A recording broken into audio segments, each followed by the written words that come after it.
If you've ever tried shooting skiing and snowboarding videos, then you'll know the problem. You're moving so fast, your hands are busy, the terrain's unpredictable, and somehow the footage you create never looks as epic as you think it should. So that's why the Insta360 X5, and to be honest, all other 360 cameras, but today we're focusing on the X5, is the perfect way to shoot these winter sports videos. The camera lets you ride first and shoot second. You don't need to aim it. You don't need to think about framing. You don't need to stop and adjust the camera halfway down a mountain. You just hit record, focus on the line, and let the camera capture everything around you. Then worry about what you focus on later. The amazing stabilization in this camera, the 8K image quality, the shoot first, point later, the invisible selfie stick effect. Really, some of the best videos I've ever seen shot with 360 cameras have been skiing and snowboarding. So in this video, I'm going to show you how you can create some epic skiing and snowboarding videos. We're going to go through what accessories you need, how to set them up, what settings you should use, but most of all, how to edit, because that is 80% of the effort with these cameras. The shooting is actually really easy. So let's get into it. Now, Insta360 literally has specific accessory packs for different kinds of activities. So for cycling, surfing, motorbike, and of course, winter sports, they have a whole range of accessories specifically designed for skiing and snowboarding. Now, the camera is already kind of expensive, so you may not want to have to fork out more money for loads of different accessories. But to be honest, the one you need the most and that you could get away with just having is something as simple as this, the invisible selfie stick. Now, this is the smallest one they have, but there are much bigger ones that extend to about 3 meters. But to be honest, when skiing and snowboarding, all you'll need is a small one like this. The only other accessory that you may want to consider is the ski pole mount, which attaches directly to your ski poles, which basically means your hands are free. It just attaches to the pole and gives a third-person perspective.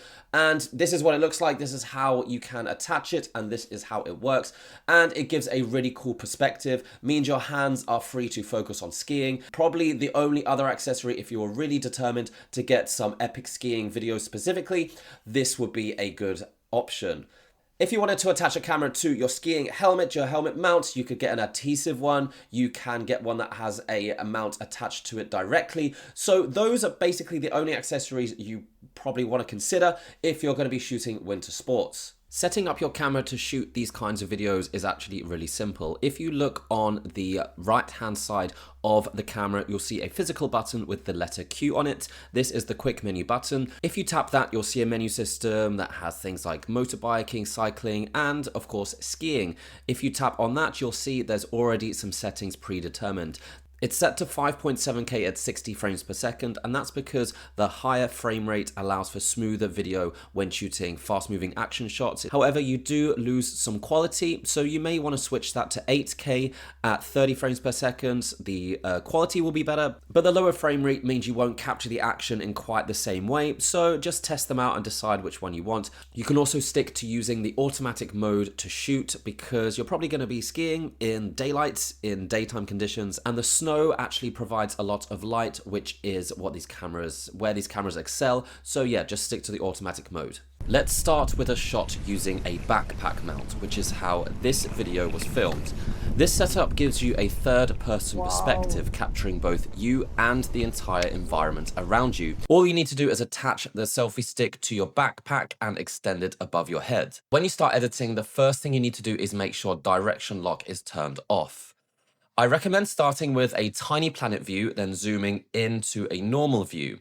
This uses the full 360 footage and is a really strong way to grab people's attention right at the start. Because the camera is fixed in the same position and nothing is interfering with it, you should take advantage of that by adding a slow panning motion, particularly if you're filming somewhere striking and beautiful like this. Just make sure your keyframes are spaced far enough apart so that the movement stays slow and steady. This is also an amazing setup for filming friends or companions on the slopes.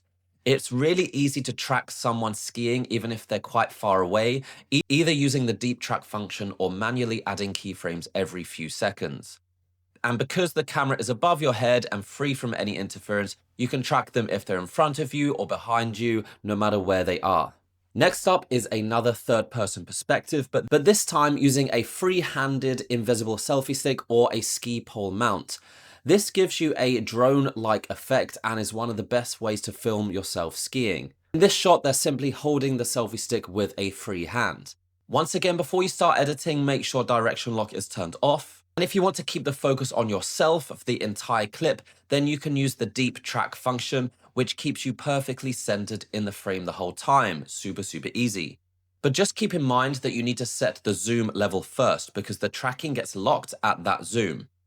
That's the downside of deep track since you can't adjust the zoom afterwards. If you want to get a bit more creative, then you can manually add keyframes every few seconds to keep yourself in frame while also adjusting the zoom and roll angle, making small changes each time to give you a more natural, less robotic looking result. This works best if you adjust the roll angle to match the direction that the person filming is moving. But for example, if you turn left, then adjust the roll angle slightly to match that direction. By the way, if you want more detailed tutorials on how to shoot and edit Insta360 videos, including all the tutorials I'm showing here, then check out my Insta360 video course. It includes over 70 long, detailed lessons, the kind of content that the YouTube algorithm really doesn't like. This video would be 40 minutes long if I did the full detailed lessons. You'll learn how to create all the Insta360 videos you've seen online, on Instagram, all of those unique shots. From setup, shooting to editing, I cover literally everything you need to know. So check the description of this video for the link, and I've also included a discount code for my YouTube viewers. Next up, the helmet mounted shot. A very popular way to film yourself skiing is to mount a camera to your helmet, but with an Insta360 camera, you can get really unique shots. This setup lets you create an FPV-style video that's popular for winter sports, but without the limitations of using a chest mount, which would cover one of the lenses. But first, to create a fairly unique shot that reveals the whole environment around you, start by adding a keyframe pointed at the shooter, probably directly at the helmet, as the camera is going to be sticking out of there. Then add another keyframe 5 to 10 seconds later, slowly zooming out while keeping the helmet in the center of the frame. Now, if you're on the top of a mountain, this is a brilliant way to show this off, as you can see in this clip. For a more standard FPV style shot, change the view to face forward, but try to keep the skis in view. People like seeing that movement. One of the best things about 360 cameras is you can easily control what's in view and what isn't. So no matter how the camera is mounted, it's a great failsafe. For this type of edit, you should turn direction lock on. Because we're going to be focusing in one direction for the entirety of the clip, this just helps keep the camera pointed in that direction. But you should still add keyframes every 5 to 10 seconds or so to make sure the camera angle matches the direction of travel. Also add small roll angle adjustments, again, whenever the person is moving left or right, adjust the roll angle to match so that it feels more authentic. One of the best settings to change here is distortion control. Set it to somewhere between 10 and 20 and it will make the video feel faster and more dynamic because of the distortion at the sides. And a tip for all of these videos, you may want to try turning motion blur on, which is a fairly new feature in the Insta360 Studio. The motion blur adds a dynamic element to your videos. Whenever the camera is moving, it's going to have a slight blur effect. You can set this to around about 70 in both settings, but bear in mind when you preview that in the Insta360 Studio, for some reason the blur looks way more intense than it does when you export. Now, the final and quickest way to edit any winter sports video is using your phone. Using the record editing mode, you can physically move your phone around to reframe your video. This lets you create edits on the fly, even when you're on the slopes just after you finish shooting, and the resulting video can look a bit more natural than using keyframes. You need space to be able to physically move around. You're basically almost using your phone as a recorder after you've finished shooting. Turn on the zoom function so you can also manually zoom in and out. You can use keyframes in the Insta360 app as well, but it's more difficult on a smaller screen.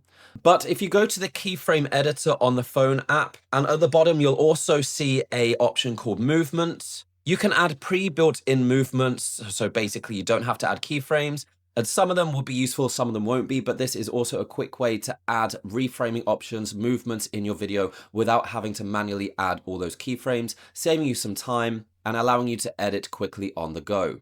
Okay guys, so that's it. Those are my tips for shooting skiing, snowboarding, any winter sports videos. Remember, the freedom that Insta360 cameras give means this is just the tip of the iceberg to what you could create. But if you follow these examples, you'll learn a lot on how to edit, and you'll come up with your own edits as well, your own techniques and things that you prefer to capture. So remember, if you want much more detailed instructions, then check out my Insta360 video course. I promise you'll learn a lot from that, but I'll also be uploading plenty of tutorials here as well. So feel free to subscribe if you're interested in that.